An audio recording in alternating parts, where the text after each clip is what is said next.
இப்போ தியேட்டர்ஸில் தமிழ் டப்பிங்கோட ரன் ஆகிற அகண்டா 2 படம் எப்படி இருக்குன்னு நம்ம பார்த்துடலாம்.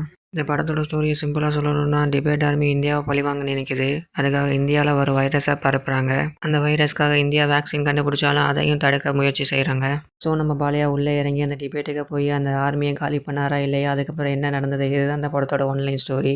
ஆக்சுவலாக இவங்க எடுத்துக்கிட்ட ஸ்டோரி லைனே கொஞ்சம் வித்தியாசமாக தான் இருந்தது. பாலியா இல்லாத நிறையா சீன்ஸ் இந்த படத்தில் இருக்குது.